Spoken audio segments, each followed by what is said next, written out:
Do you want to know what the optimal retirement formula and what it is? Well, first you have to understand the biggest risks in retirement and then the formula itself. Now, there are 4 components of the biggest risks that you need to overcome before you can optimize your plan. Now, I've left some risks off here like tax risk, etc. But what are your 4 biggest risks? The first one is market risk. That simply means the risk the market could have a recession or depression, just like it did in 2007, 8, and 9 when it went down 52%. So it's super simple to understand. The second big risk is what's called a sequence of return risk, which is now more understood than it was 40 years ago. And it's super important because it's actually in some ways more important than market risk.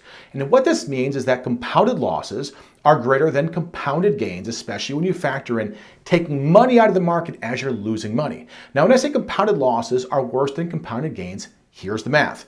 If you had a $100,000 savings account and you lost 10%, your account is now at 90%. If the market went back up 10%, your account's now at 99%. So you actually need 11% just to break even. Now, let's say you lost 25% in the market would have to go up 33% just to break even. And let me use even a bigger example to show you how this gap increases. If you lost 50% in the market and you went from 100,000 to 50,000, you would need the market to go up 100% just to break even.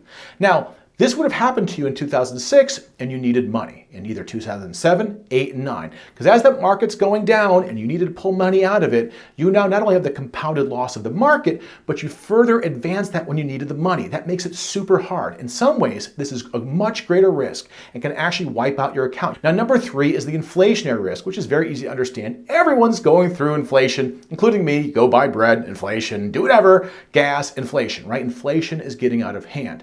But even if the market stands still, you're not losing money, quote unquote, in the market, the actual value of your money is going down as the costs for everything continue to go up and they don't go back down. Now, the 4th biggest risk is your biggest one, and that's longevity.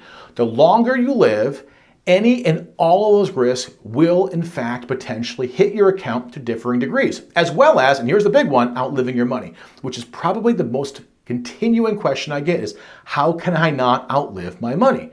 So this is your most basic goal. Make sure you make it to the end while not outliving your money. Now, most money simulations only go to 90 years old. If you look at those Monte Carlo simulations, they end at 90. Well, guess what? If you make it to 65, 50% of you will go to age 90 and older. Now, my grandma's 94 years old. She's doing great. This is happening more and more. So here is the most important part of the formula. We discussed the biggest risk is longevity. We have to take it off the table. It makes all the other risks more manageable. And if you knew you had enough money, would you worry as much about market risk? Or could you wait to take money out of the market and drop that sequence of return risk? Of course you could. It helps reduce every other risk. So not only can you be more patient with the market, but you can enjoy the days that you always wanted without as much worry and finally have the days in your vacation in the sun that you've always dreamed of, the boat you wanted, the golfing you wanted to do.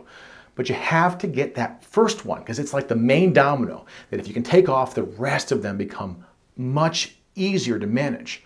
So the first risk, which is market, sequence of return, and inflation, are out of your hands. You really can't do much about it. You're kind of at their whims. But if you can eliminate longevity, then everything now is heavily mitigated. And now that you've gone through this, you can now focus on the things that are more important to you. So here's how you eliminate longevity risk. You have to calculate your monthly expenses, write them down, plan them out, and determine a necessary expense that you can safely live on. Safely.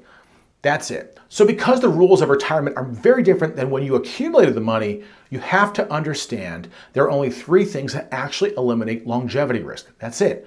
The first is Social Security, the second is pensions, and the third is what's called a guaranteed income for life annuity.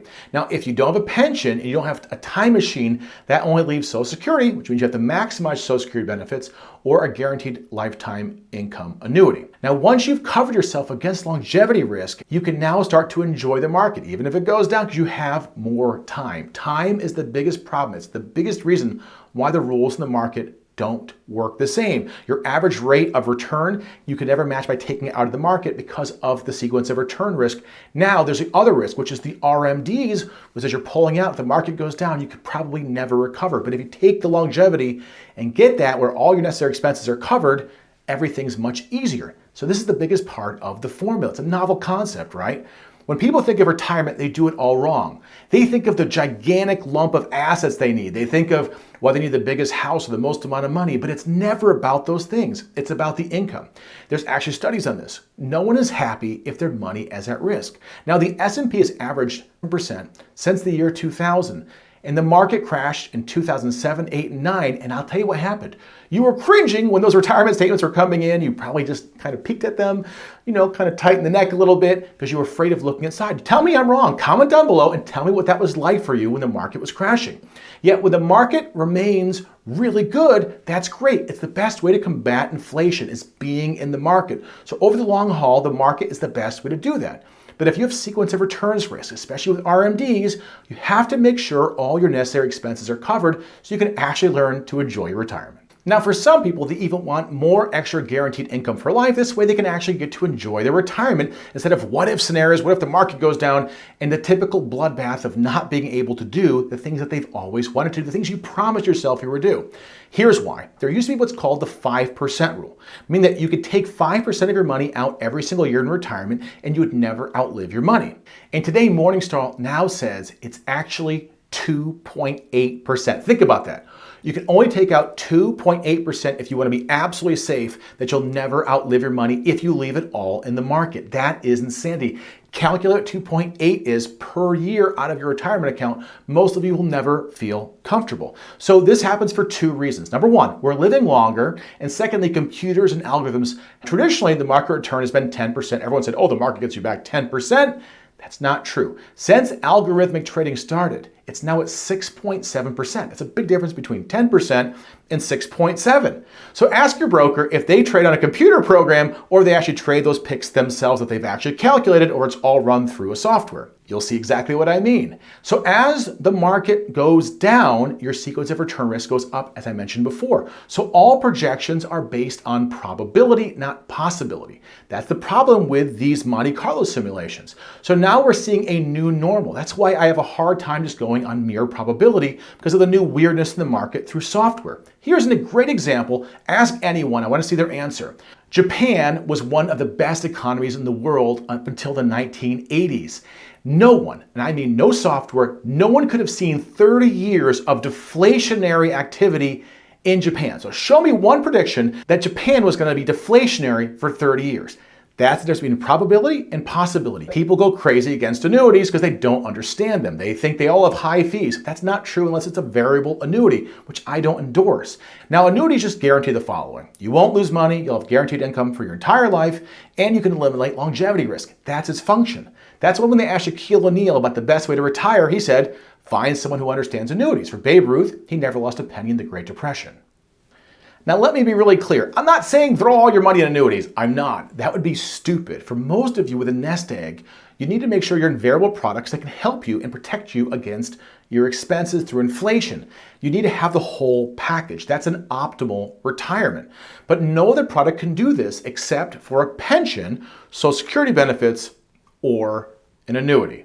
Okay, that's pretty much it. And this has been covered by top economists who have gone through this. This is not my opinion. This is economic and mathematical facts and data. This is the optimal way to retirement and the only way that you can live without ever running out of money. And of course, there's another side, which is that the studies have shown that that if you never run out of money, you just sleep better. So by optimal, I don't mean it's the best. Optimal means what's typically right for most people in most scenarios. Because gold could go to $10,000 an ounce, the S&P can go to $100,000, sure, that's the best potentially. But the problem is that we base this on not just probability, but possibility, and more important, what gives you the most amount of peace of mind. So why not enjoy the best of all worlds by looking at it cohesively?